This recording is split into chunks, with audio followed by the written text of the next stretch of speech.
pamusoro nekuchingamidzai zvekare muchirongwa tsika dzevatema.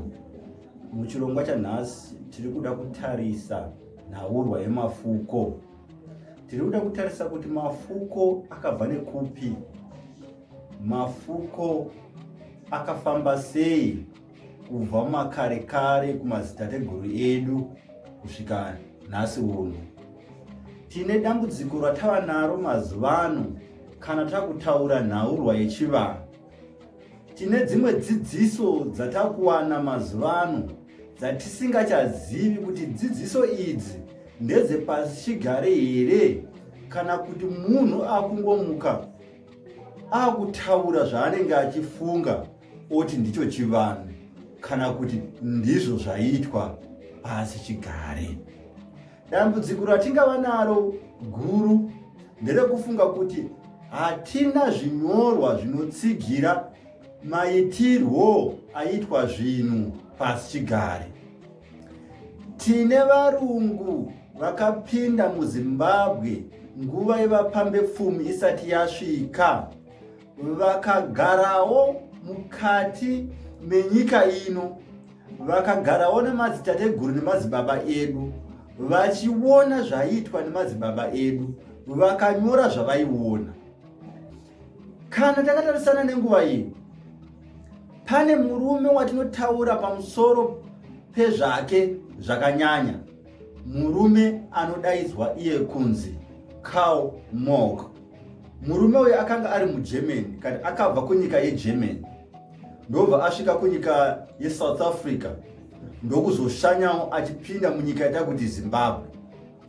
Akamboitawo nzendo dzake kubva kuna 1866 kusvika 1868, nzendo dzinokwana 3, achiuya munyika yeZimbabwe asi achinopinda munyika yeNdebele State, achifambawo mumashonaland asi asingaendi kure. Asi rwendo rwakatikoshera isu verudzi rwechitema kati vashona kati vakaranga, rwendo rwaakaita 1871 rwakaita ari ega. Mumashure umu akanga ari kufamba, akambofamba naHartley ndokufambawo nevamwe vakasiyana siyana. Asi rwendo rwakaita 1871 runova rwendo runonzi akazosvika kuGreat Zimbabwe. Karl Marx anogara pasabhuku bika kwemwedzi ingasvika 9 months ari pasabhuku bika akanga ari sabhuku, akanga ari pasi pamambo Charumbira. Ndiyo nguva yaanoshanyira nzvimbo yeGreat Zimbabwe. Saka mukugara kwaakaita mwedzi yese iyi, pane zvakawanda zvaakaona akanyora. Anonyora achishoora, asi tinogona kudzidza zvakawanda. Mumanyorero akaita Karl Marx, achinyora zvechitendero, achinyora tsika dzevatema zvaaiona, tinodzidza zvakawanda. Ndiyo nhau yatoda kuti tisvike pairi nhasi, nhau yemafuko, kuti mafuko akabvepi.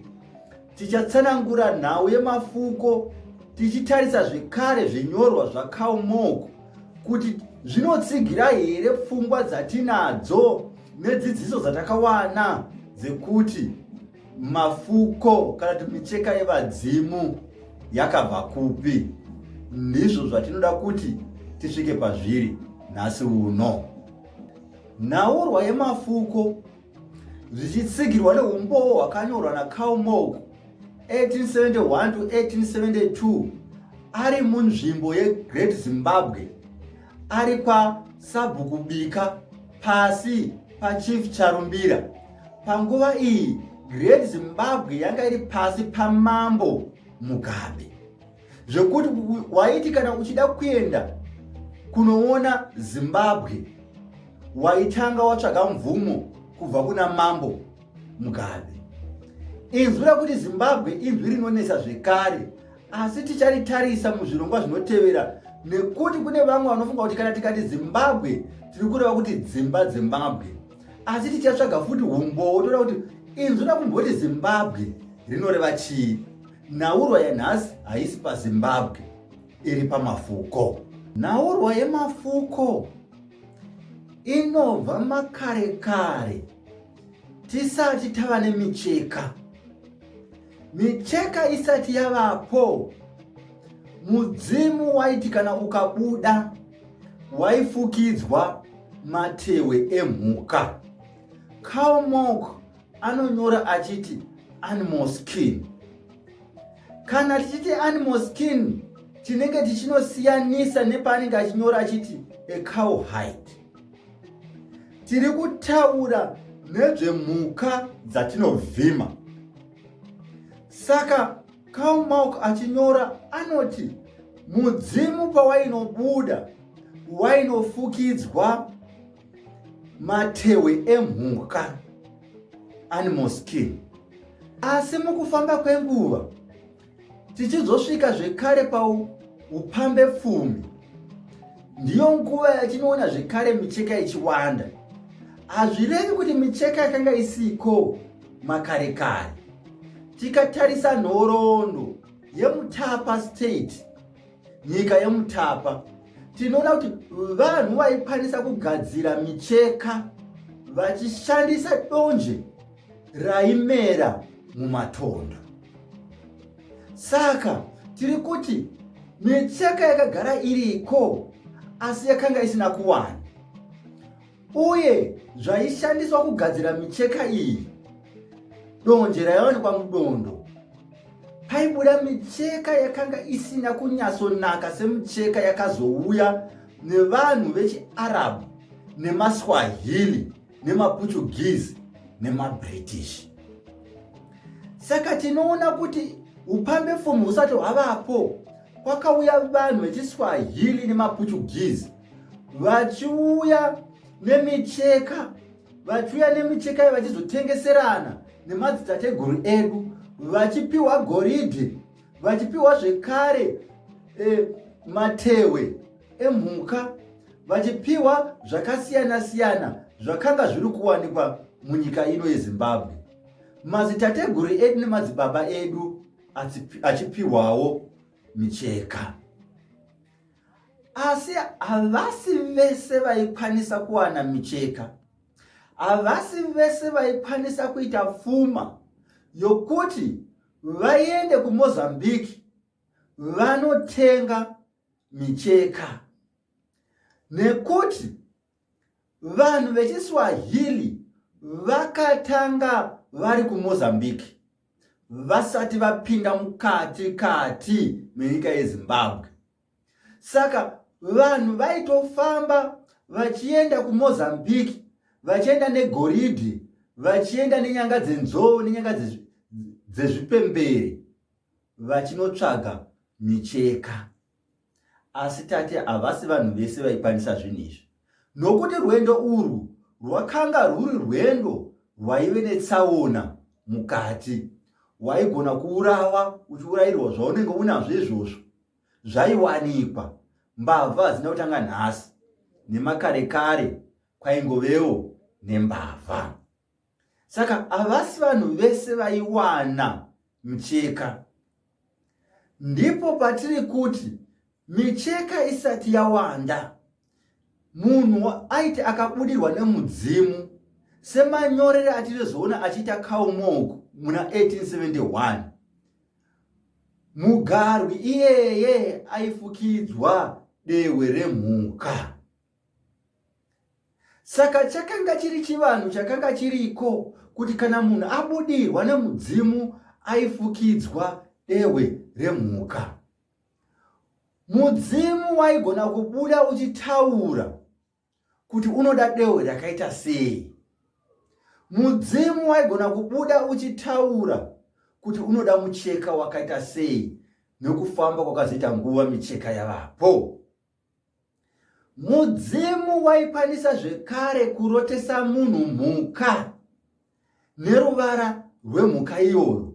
Mudzimu waiti ukarotesa munhu mhuka, zvaibva zvatsvakwa kuti zvinorevei, pobuda dudziro yokuti mudzimu uri kuda dehwe remhuka iyoyo. Mhuka iyoyo haizombonetsa kuwana. Vavhimi vaitoti vakana vobuda vachinotsvaga dehwe iroro, havaimbotambura kuti vawane mhuka iyoyo inenge ichidiwa. Ndipo panobva nyaya yekuroteswa mafuko. Nekuti makare kare zvine daviro yokuti vanhu vairoteswa mhuka neruvara rwemhuka iyoyo. Zvakanyanyoonekwa kuti pane ruvara rwaisarudzwa nemidzimu yakawanda, runozova ruvara rwatakazotora takuenda kumicheka. Pakazova micheka, takazova nemafuko akasiyana-siyana, kuti kana mudzimu waiti kana uchida dehwe remhuka yakati, zvinenge zvichirevawo zvakati. Kana riri shavi, raitorotesawo munhu zvinoenderana nedehwe rinodiwa neshavi iroro. Saka patakazoenda kumafuko, zvakazongodyidzana. Vanhu vave kutarisa ruvara kuti fuko iri rinoenderana here neruvara rwematehwe aifukidzwa midzimu kana yasvika pasi chigare. Saka kana tichitaura nhaurwa yemafuko, tiri kuti takatanga ari matehwe. Tichibva pamatehwe, vanhu vokutora ruvara rwematehwe aitaurwa nemidzimu nemashavi, tava kuenda kumafuko. Midzimu yaitaura mhuka dzine ruvara rutema neruchena. Patakanga takuendawo kumafuko kumicheka, ndizvo zvakazongotoredzera izvozvo. Tava kutorawo micheka tobatanidza muchena nemutema. Asi pamutema apa panofanira kunzwisisika zvakanyanya, nekuti chero takuenda kumafuko tichibva kumatehwe, ruvara rutema rwakanga rusiri ruvara runogashirika nyore kuvanhu vatema. Nokuti mbudzi nhema yaizi yaigona kupiriswa ngozi, mombe tema yaiswa futi kungozi, kunopiriswa zvengozi. Saka tine zvinyorwa zvinotaridza kuti vatema vakanga vasingadi chero zvuma zvakauya zviri zvitema, vaida zvichena nezvitsvuku. Tichapinda munhaurwa iyi zvakadzama, asi nhasi tangoti titarise kuti zvakabva kumatehwe zvichienda kumicheka. Midzimu yaisarudza matehwe ayaida. Mashavi akasiyana-siyana aiuyawo nematehwe akasiyana-siyana. Ndizvozvo zvimwe zvakazoenda zvekare kumicheka. Tine zvimwe zvakawanda zvaizodiwa nemidzimu, zvakaita setsvimbo, zvakaita semafumo, zvakaita senyembe. Tichange tichizvitarisa patinenge tobata fuko rega rega nezvarakamirira. Tichaona kuti tine mamwe mafuko akanga asiko, akazouyawo nevatorwa, mafuko akaita seshumba shani. Tichange tichida kuzvitarisa zvese izvi, toona kuti zvakambofamba sei pachivanhu chedu. Ndatenda ndisekuru venyu, Sekuru Makho.